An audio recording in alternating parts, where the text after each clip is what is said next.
Namo tassa bhagavato arahato sama sambuddhassa. Namo tassa bhagavato arahato sama sambuddhassa. Namo tassa bhagavato arahato sama sambuddhassa. Selamat siang, Namo Buddhaya.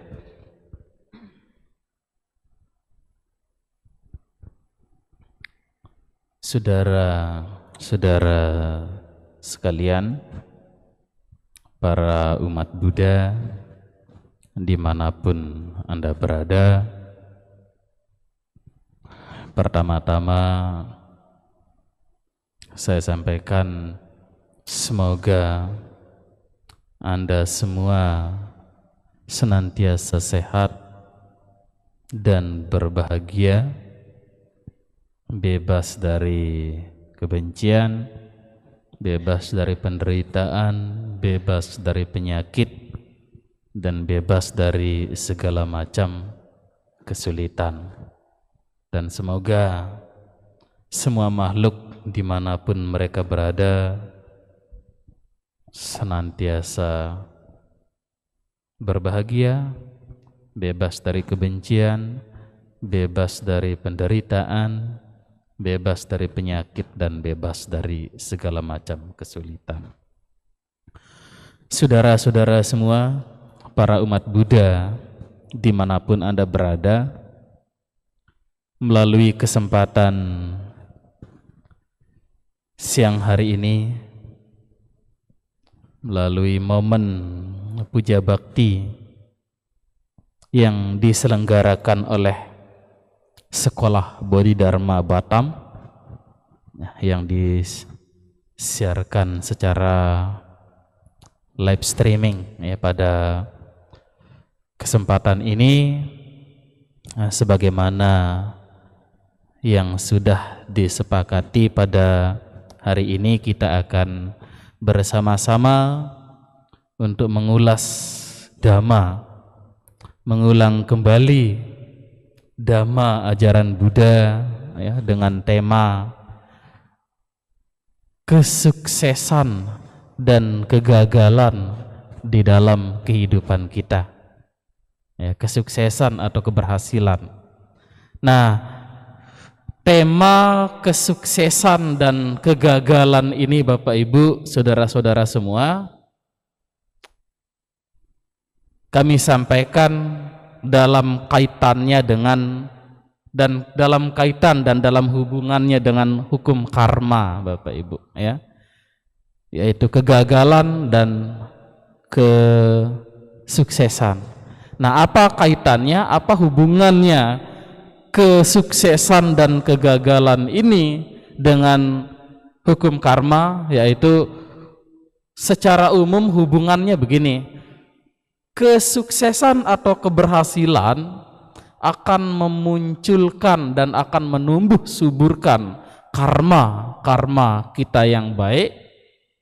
Sebaliknya, kegagalan atau ketidakberhasilan akan menumbuh suburkan karma kita yang buruk. Ya. Dan ini bisa kita lihat di dalam kehidupan kita ya. Sebelum saya sampaikan, saya teringat dengan salah satu kata bijak daripada seorang ekonom yang terkenal, Jack Ma ya. Jadi Jack Ma mengatakan, saat kita tidak sukses, saat kita belum sukses, ketika kita mengucapkan kata-kata bijak, saat kita belum sukses, kata-kata bijak kita terdengar seperti kentut. Tetapi kalau saat Anda sukses, kentut Anda akan terdengar sangat bijak. Ya. Ini menunjukkan tema ini tadi, yaitu bahwa kesuksesan atau keberhasilan akan menumbuh suburkan karma-karma kita yang baik. Sebaliknya kegagalan akan menumbuh suburkan karma-karma kita yang buruk. Maka melalui kesempatan ini juga ya, saya menyampaikan atau saya mendoakan juga semoga ya Bapak Ibu, saudara-saudara semua dimanapun berada, semoga menjadi orang yang senantiasa sukses, agar karma-karma baik Bapak Ibu, saudara-saudara semua terus menerus bermunculan ya, dan semoga Bapak Ibu, saudara-saudara semua tidak ada yang menjadi manusia yang gagal di dalam kehidupan. Nah, di dalam pandangan Dhamma, saudara-saudara semua, keberhasilan atau kesuksesan yang akan memunculkan, yang akan menumbuh suburkan karma-karma kita yang baik ini ada 4. Demikian sebaliknya, kegagalan yang akan menumbuh suburkan karma-karma kita buruk juga ada 4 ya. Jadi kesuksesan yang menumbuhkan karma baik itu yang pertama ada namanya kesuksesan tujuan kelahiran. Yang kedua, kesuksesan waktu. Yang ketiga, kesuksesan penampilan. Dan yang keempat adalah kesuksesan cara atau perilaku. Nah, sebaliknya kegagalan juga sama. Kegagalan yang akan membawa pada munculnya karma buruk kita, tumbuh suburnya karma buruk kita di dalam hidup ini juga ada 4, yaitu kegagalan tujuan kelahiran, kegagalan waktu, kegagalan penampilan, dan kegagalan cara. Nah, jadi itulah 4 jenis kesuksesan ya, dan kegagalan yang akan memunculkan, menumbuh suburkan karma kita. Ya, 4 jenis kesuksesan tadi yaitu akan menumbuh suburkan karma-karma kita yang baik. Sebaliknya 4 jenis kegagalan akan menumbuh suburkan karma-karma kita yang buruk. Nah, yang pertama disebut kesuksesan tujuan kelahiran, Bapak Ibu. Nah, tujuan kelahiran yang dikatakan sukses yang akan menumbuh suburkan karma kita yang baik adalah ketika makhluk-makhluk memperoleh kelahiran di alam-alam kehidupan yang menyenangkan. Nah, itu disebut dengan berhasil di dalam sukses dalam tujuan kelahiran, yaitu lahir sebagai manusia dan lahir sebagai dewa. Nah, jadi lahir di kedua jenis alam tempat kelahiran ini disebut sukses di dalam tujuan kelahiran. Nah, kelahiran kita sebagai manusia, ya apalagi sebagai dewa, itu akan terus menerus menumbuh suburkan karma-karma kita yang baik. Ya, lahir jadi manusia, apalagi lahir jadi dewa. Lahir jadi dewa itu dia katakan dari dia lahir sampai dia meninggal, dia hanya akan menikmati buah karma baiknya saja. Ya, hampir tidak ada penderitaan. Lalu apakah para lahir sebagai dewa itu tidak memiliki karma buruk, Bapak Ibu? Ada. Para dewa juga memiliki karma buruk. Tetapi karena kondisi kehidupan mereka yang berbahagia di alam itu, karma buruknya di alam itu menjadi lumpuh. Tidak punya kesempatan untuk berbuah. Kalau kita manusia, ya ada kalanya karma baik kita yang berbuah, ada kalanya karma buruk kita yang berbuah, tapi secara umum ya, dari corak kelahiran kita sebagai manusia yang disebut sugati bumi ini, kecenderungan rata-rata manusia adalah berbahagia. Jadi kecenderungan kita manusia adalah kita menikmati karma baik. Karena lahir sebagai manusia itu adalah didorong oleh satu kekuatan karma produktif, yaitu karma produktif yang baik. Itulah yang menyebabkan kita lahir jadi manusia. Jadi secara tujuan kelahiran, lahir sebagai manusia ini adalah kesuksesan besar di dalam kehidupan kita. Ya. Bahkan banyak manusia yang menginginkan lahir di surga. Kita tidak sadar lahir jadi manusia, sebetulnya kita sudah lahir di surga. Karena alam manusia dan alam dewa ini termasuk Salah satu corak kehidupannya disebut dengan sugati bumi. Su itu berasal dari kata dasar suka yang artinya bahagia.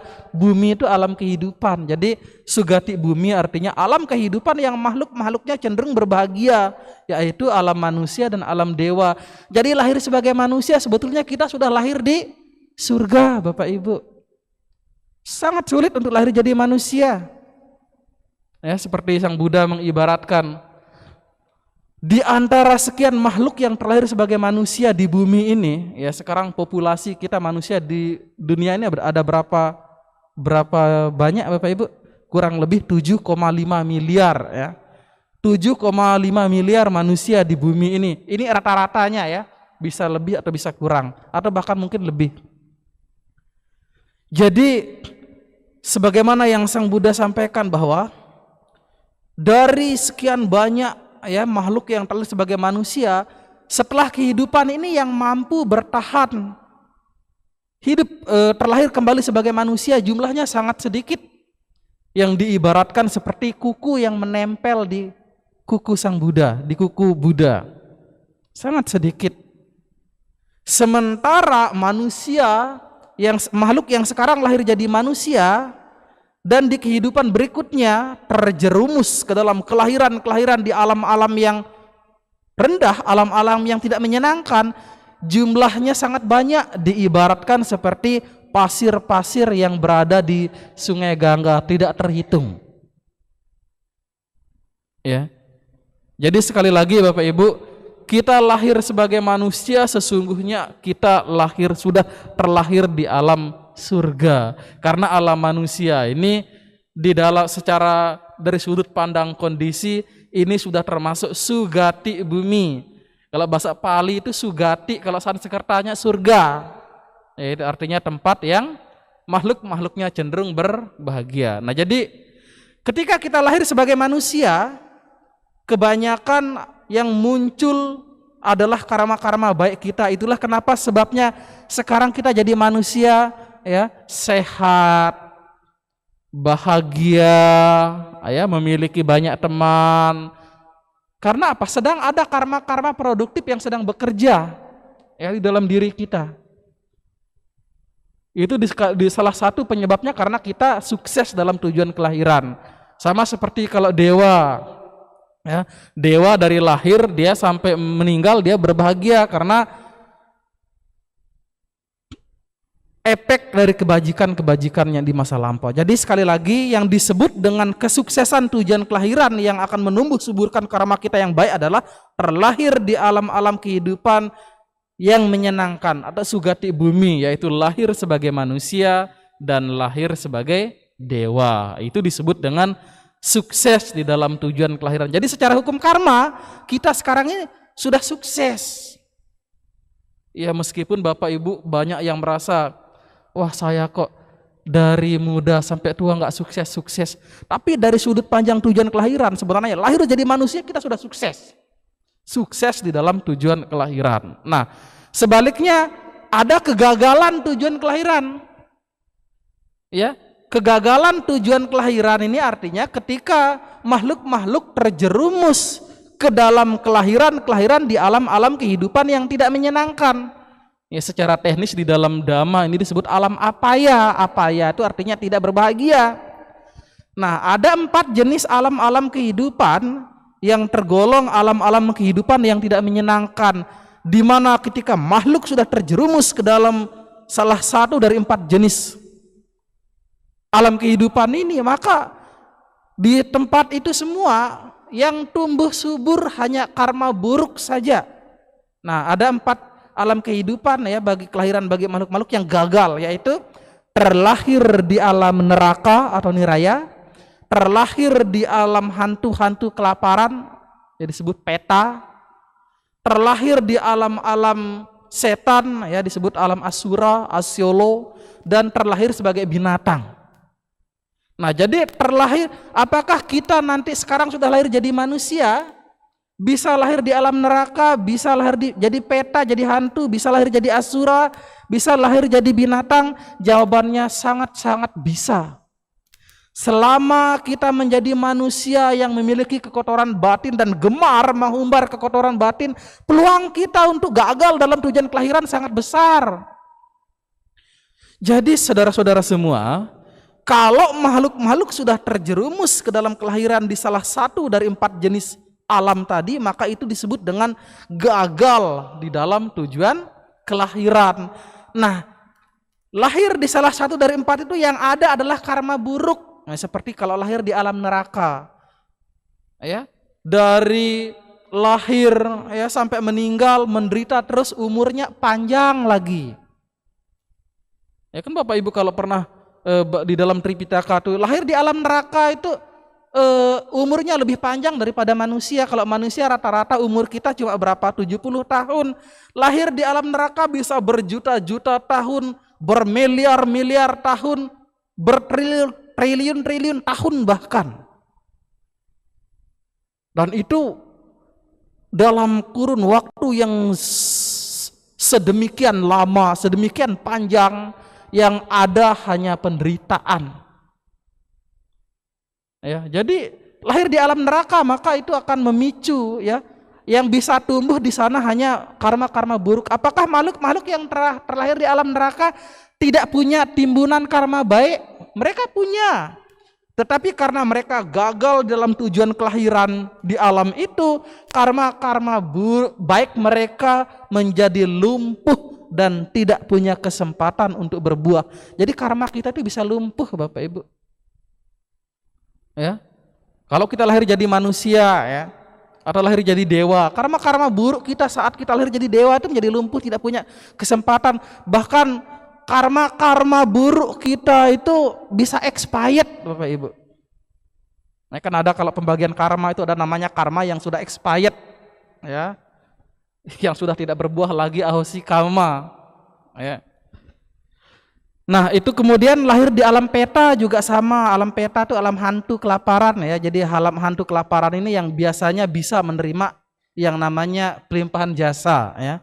Jadi salah satu jenis makhluk peta disebut dengan para datu pajiwika peta. Ini adalah peta atau hantu-hantu yang bisa menerima persembahan makanan dari keluarga mereka yang masih hidup ya.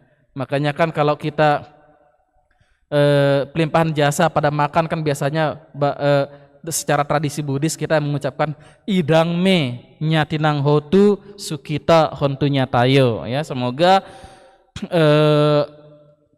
kebajikan ini melimpah kepada sanak keluarga saya yang telah meninggal, semoga mereka berbahagia. Ya lahir di alam asura juga sama, lahir jadi binatang juga sama, meskipun kadang-kadang ada beberapa jenis binatang mungkin mendapatkan kondisi lebih baik, bahkan mungkin lebih baik daripada manusia. Nah ini kemarin pernah ada umat yang bertanya begini, saudara-saudara semua, Bante, bagaimana seperti apa efek karmanya nanti ya ketika orang itu dia pekerjaannya korupsi. Korupsi kan tentu saja itu mencuri kan. Tetapi hasil korupsi ini dia gunakan untuk hal-hal yang baik. Ya, hasil korupsinya dia sumbangkan untuk membangun jembatan, membangun sekolah, bahkan membangun wihara, ya, dan membangun fasilitas-fasilitas yang berguna untuk masyarakat. Tetapi secara ketentuan dia memperoleh hal itu dengan cara yang tidak benar. Nah, maka Sang Buddha membuat dengan dua cara. Jadi apakah itu murni karma buruk Bapak Ibu kalau dia mencuri, korupsi atau bahkan merampok, tapi dia gunakan untuk hal-hal yang baik, membangun wihara, katakanlah membangun sekolah, membangun jembatan. Apakah itu karma buruk apa karma baik Bapak Ibu? Hah? Yang jelas mencuri itu adalah karma buruk. Ya kalau dia berdana untuk wihara itu karma baik apa karma buruk? Ya karma baik. Jadi di situ ada karma buruk, ada karma baik. Lalu hasil karmanya nanti seperti apa? Sang Buddha memberi perumpamaan begini. Kalau nanti setelah meninggal yang berbuah duluan adalah karma buruknya mencuri, maka umumnya itu akan mengalirkan dia terlahir sebagai binatang. Tetapi karena dia punya karma baik berdana, dia akan lahir jadi binatang, jadi peliharaan orang kaya, tidurnya di ruang AC, ya, makanannya terjamin, bahkan mungkin makanannya jauh lebih enak daripada manusia, ya. Kemudian diperlakukan dengan penuh cinta kasih, dengan penuh belas kasih, ya, mandi disampoin. Banyak manusia yang kadang mau beli sampo nggak bisa, anjing, tapi dia lahir sebagai binatang, ya, dipelihara dengan baik, ya, sudah dipelihara oleh keluarga orang kaya, diperlakukan dengan baik. Nah, itulah kira-kira yang pertama, kemungkinan akibat karmanya yang pertama. Lalu ada kemungkinan kedua dari akibat karma orang mencuri tapi berdana tadi. Itu kalau karma buruknya yang berubah duluan, ya. Kalau karma buruknya berubah duluan, dia akan lahir jadi binatang. Tapi karena dia punya karma baik, dia akan jadi binatang yang hidupnya sangat-sangat nyaman dan enak. Lalu kalau yang berbuah duluan adalah karma baiknya, apa yang terjadi? Dia akan lahir jadi manusia. Tapi karena dia punya karma buruk, mencuri, merampok dan sebagainya, dia akan lahir jadi manusia, tapi dengan kondisi kehidupan yang serba kekurangan. Ya bahasa umum kita miskin lah. Lahir jadi manusia tapi miskin, mungkin untuk makan saja susah, mau mendapat pekerjaan juga susah dan sebagainya. Jadi Bapak Ibu pilih yang mana? Dua-duanya tidak menguntungkan. Ya, lahir jadi binatang meskipun hidupnya enak itu tidak menguntungkan karena apa? Gagal dalam tujuan kelahiran. Ya. Nah, jadi itulah yang disebut dengan kegagalan di dalam tujuan kelahiran. Jadi kalau makhluk-makhluk yang sudah terlahir di alam neraka, terlahir di alam peta, terlahir di alam asura, ya, alam asura Bapak Ibu tahu kan? Asura itu digambarkan seperti makhluk yang bentuknya besar, ya, dan umumnya dia tinggal di tempat-tempat terpencil seperti gunung, gua, di pohon-pohon dan sebagainya, dan bentuknya sangat-sangat besar. Itu disebut asura. Ini juga tergolong makhluk menderita. Ya, tapi di dalam beberapa bagian asura dulunya adalah dewa. Makanya asura itu kan A itu artinya mantan. Sura itu artinya dewa, mantan dewa. Jadi kata sura itu kan dalam bahasa Pali kita lihat ada 3 kata sura, ya. Ada sura yang pertama U-nya panjang, A-nya pendek, itu artinya pahlawan. Sura. Seperti makanya Surabaya itu kan mungkin disebut kota pahlawan, mungkin dari situ, ya. Lalu kedua kata sura, U-nya pendek, A-nya panjang. Sura itu artinya minuman keras. Makanya sura meraya, majak, pamadatana itu kan minuman keras, ya. Lalu yang ketiga kata sura itu U-nya pendek, A-nya pendek, artinya dewa.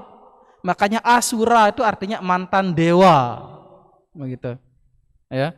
Jadi ada, makanya kan konon diceritakan di alam dewa itu kan banyak dewa-dewa yang di alam dewa itu karena iri melihat kebahagiaan dewa lain, maka kebanyakan ketika pikiran iri hati mereka ini bertahan sampai mereka meninggal, itulah yang menyebabkan mereka terlahir jadi asura. Asura itu bentuknya besar-besar dan sakti-sakti. Bahkan kalau dicerita alam dewa itu kadang kalau dewa itu suka perang sama asura. Kadang-kadang asura itu dewa itu kadang lebih apa? Lebih sakti daripada dewa. Jadi kalau diibaratkan seperti kita alam manusia nih antara dewa dengan asura itu suka berperang, diibaratkan seperti tentara melawan preman. Jadi kadang-kadang preman lebih kuat daripada tentara. Jadi sama, asura kadang lebih kuat daripada dewa. Tetapi meskipun kuat, lahir jadi asura adalah kelahiran di alam yang tidak menyenangkan. Jadi lahir di alam asura itu artinya gagal di dalam kelahiran. Ya. Jadi kalau lahir jadi manusia atau lahir jadi dewa itu disebut dengan kesuksesan dalam tujuan kelahiran yang akan menumbuh suburkan karma-karma kita yang baik. Sedangkan kegagalan dalam kelahiran yaitu lahir di alam neraka, alam peta, alam asura dan alam binatang. Nah, itu yang pertama, ya. Keberhasilan dan kegagalan yang pertama. Lalu Yang kedua, kesuksesan yang kedua disebut dengan kesuksesan waktu. Nah, kesuksesan waktu itu artinya ketika kita lahir jadi manusia dan kita lahir di suatu tempat, di suatu negara di mana pemerintahnya berlaku adil, di mana pemerintahnya peduli kepada rakyat, di mana kehidupan rakyat di suatu negara itu makmur, ya, aman, damai. Ya, kita lahir di saat pemerintah berlaku adil, pemerintah berlaku lurus, ya. Atau kita mungkin di tempat kerja, kita bekerja di perusahaan di mana pemimpin kita di tempat kerja itu adalah mereka yang bermoral baik, berhati baik. Nah, ini disebut dengan kesuksesan waktu. Kalau kita lahir di satu negara di mana pemerintahnya berlaku baik, berlaku lurus, peduli kepada rakyatnya, maka itu disebut kita sukses di dalam waktu, ya. Contohnya ketika orang lahir di mana? Ya, kalau kita ambil satu contoh orang sukses di dalam waktu ini adalah ketika orang lahir di Singapura. Nah, Singapura itu apakah kecenderungan mereka itu berbahagia? Setuju nggak Bapak Ibu, ya? Bahwa setuju nggak Bapak Ibu kalau saya katakan orang-orang Singapura lebih bahagia daripada kita? Setuju nggak? Nggak juga, ya. Ya, kebahagiaan memang sulit diukur, tetapi kita lihat dari rata-rata taraf hidup mereka, ya. Kebanyakan orang Singapura itu senang-senang. Ya. Ya, kita Indonesia juga senang, Bante. Iya, ya. Ya, secara umum orang Singapura itu, ya, mereka disebut sukses di dalam waktu, termasuk kita orang Indonesia juga sama, sukses di dalam waktu. Nah, itulah yang membuat karma-karma baik kita juga terus bermunculan. Karma-karma baik kita yang dulu terus menerus berbuah, ya. Di saat kita hidup di suatu negara yang relatif aman, damai, ya, mau mencari pekerjaan gampang, ya, seperti kita di Indonesia ini, termasuk kita lahir di tempat di mana kita sukses di dalam waktu.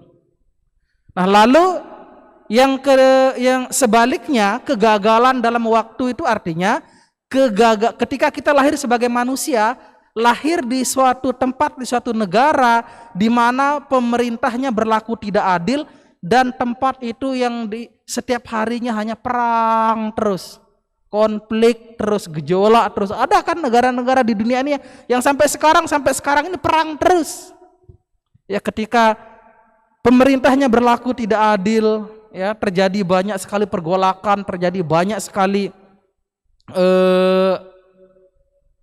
konflik. Maka ketika kita lahir di tempat seperti itu, ya, maka itu disebut dengan kita lahir, kita gagal di dalam waktu. Makanya apakah orang yang terlahir di negara-negara yang sedang berkonflik, yang memaksa mereka menderita itu tidak punya karma baik? Punya. Tetapi karena mereka gagal dalam waktu, karma baiknya lumpuh, tidak punya kesempatan untuk berbuah. Sama seperti kita, kalau kita melihat orang Singapura itu rata-rata senang. Apakah orang-orang Singapura nggak punya karma buruk? Punya. Tapi karena mereka sukses di dalam waktu, ya, karma buruknya pada waktu itu juga lumpuh, tidak punya kesempatan untuk berbuah. Yang kedua, lebih dalam lagi, sukses di dalam waktu itu artinya ketika kita lahir sebagai manusia dan dhamma ajaran Buddha masih ada dan 4 jenis praktisi masih aktif mengajarkan dhamma. Ya, 4 jenis praktisi yang aktif mengajarkan dhamma ini 4, yaitu biku, bikuni, upasaka, dan upasika. Nah, jadi itu makna dari kesuksesan waktu yang kedua, yaitu ketika kita lahir jadi manusia, lahir di mana dhamma ajaran Buddha masih ada, kemudian 4 jenis praktisi masih aktif mengajarkan dhamma. Maka ini juga disebut kita sukses di dalam waktu. Sebaliknya, ketika kita lahir di saat dhamma sudah dilupakan oleh manusia, ya, dan 4 jenis praktisi yang mengajarkan dhamma juga sudah jarang, maka ini disebut kita gagal di dalam waktu. Itu yang kedua ya, kegagalan dan kesuksesan yang kedua. Lalu kesuksesan dan kegagalan yang ketiga yaitu kesuksesan penampilan dan juga kegagalan penampilan. Kalau kita sukses di dalam di dalam penampilan, ini akan menumbuh suburkan karma-karma kita yang baik. Makanya Bapak Ibu lihat artis-artis seperti atau orang-orang yang orang-orang terkenal di dunia ini, karena modal tampangnya ganteng walaupun dulunya miskin tapi sekarang bisa jadi orang sukses. Ya seperti ceritanya Cristiano Ronaldo kan. Dia lahir dari di tempat yang miskin ya, tapi karena dia sukses dalam penampilan, orangnya tinggi, ganteng, sekarang menjadi sukses, menjadi orang terkenal. Sebaliknya gagal dalam penampilan itu akan menumbuh suburkan karma-karma kita yang buruk. Nah, gagal dalam penampilan itu artinya kita lahir jadi manusia ya, penampilan kita tidak menarik atau mungkin anggota tubuh kita, panca indera kita tidak lengkap dan tidak berfungsi dengan baik. Yang disebut dengan sukses di dalam penampilan yaitu mereka yang terlahir dengan fisik yang sempurna, fisik panca indera yang lengkap dan semua berfungsi dengan baik. Ya. Jadi kalau orang ganteng dengan orang tidak ganteng itu nasibnya beda-beda, Bapak Ibu. Coba sekarang kalau kita contohkan ya, kalau misalnya orang itu ganteng, kalau dia berbuat kesalahan, bagaimana tanggapan orang? Orang akan bilang, ya nggak apa-apalah, ya. Toh juga setiap manusia juga pasti bisa melakukan kesalahan. Siapa sih nggak pernah salah? Nah, itu kalau yang melakukan kesalahan orang ganteng. Coba kalau yang melakukan kesalahan orang yang mukanya jelek, tanggapan orang lain berbeda. Orang akan mengatakan, ya dasar muka sama kelakuan nggak jauh beda. Ya, jadi memang penampilan ini juga mempengaruhi ya munculnya karma-karma kita. Atau coba lihat, kalau orang yang berwajah ganteng itu dia sayang binatang, mengelus-elus binatang. Bagaimana tanggapan orang? Wah, tuh lihat orang itu sudah ganteng, cool lagi katanya. Coba kalau yang sayang elus-elus binatang tuh orang wajahnya jelek, ya wajarlah itu sebangsa dia. Jadi penampilan ini mempengaruhi munculnya karma kita. Jadi kesuksesan di dalam penampilan akan terus-menerus memunculkan karma-karma kita yang baik, dan kegagalan di dalam penampilan akan menumbuh suburkan karma-karma kita yang buruk. Dan yang terakhir ya disebut dengan kesuksesan cara atau kegagalan cara. Cara yang dimaksud di sini adalah perilaku-perilaku kita. Ya. Jadi di dalam menjalani kehidupan kita sebagai manusia, ketika kita mampu untuk mempraktekkan dhamma, ya mempraktekkan perbuatan-perbuatan baik, ini disebut dengan kita sedang sukses di dalam cara. Sementara orang-orang yang cenderung terjebak dalam perilaku-perilaku buruk, ya perilaku-perilaku buruk itu seperti mempraktekkan 10 jenis karma buruk. Ya, karma buruk itu ada 10. Yang pertama, membunuh, mencuri, berzina, berbohong, memfitnah, berkata kasar, omong kosong, ya, membenci, serakah dan berpandangan salah. Nah, kalau di dalam menjalani kehidupan kita terjebak dalam perilaku 10 jenis perilaku itu maka itu disebut kita gagal di dalam cara.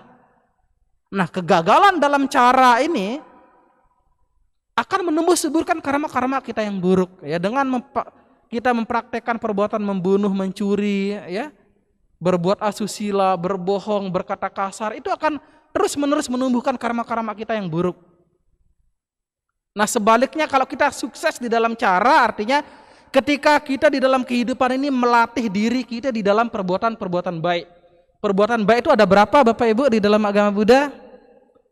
Ada banyak, ada 34, ada namanya 10 karma baik, ada 10 kebajikan, ada 10 parami, ada 4 keadaan tidak terbatas. Nah, kalau kita di dalam kehidupan ini berusaha melatih diri untuk mempraktekkan itu ya 10 karma baik, misalnya 10 karma baik itu ya kebalikan dari 10 karma buruk tadi.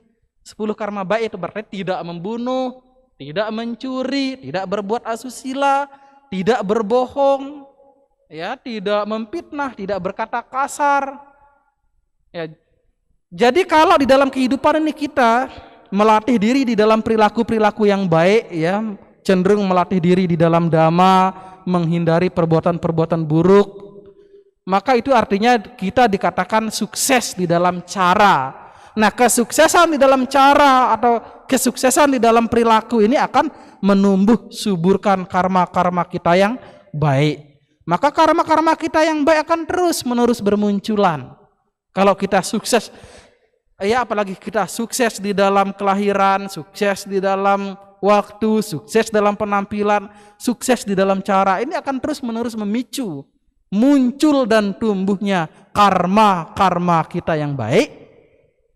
Sementara sebaliknya ketika kita gagal di dalam cara, ya, terjebak dan terjerumus dalam perilaku-perilaku karma buruk, ya, maka ini akan memicu, menumbuh suburkan karma-karma kita yang buruk. Nah, inilah yang di dalam pandangan dhamma disebut dengan kegagalan dan kesuksesan. Kesuksesan akan memicu dan menumbuh suburkan karma-karma kita yang baik, sementara kegagalan akan memicu, menumbuh suburkan karma-karma kita yang buruk. Ya, demikian, semoga sekali lagi saudara-saudara semua, para umat Buddha dimanapun Anda berada, semoga Anda semua menjadi orang-orang yang sukses di dalam kehidupan ini, dan semoga tidak ada di antara saudara-saudara semua yang gagal di dalam kehidupan ini. Ya, demikian, semoga semua makhluk berbahagia, bebas dari penderitaan, bebas dari kebencian, bebas dari penyakit, dan bebas dari kesukaran. Semoga Anda semua selalu sehat dan bahagia. Sabe sata bawantu sukitata, semoga semua makhluk hidup berbahagia. Sadu, sadu, sadu.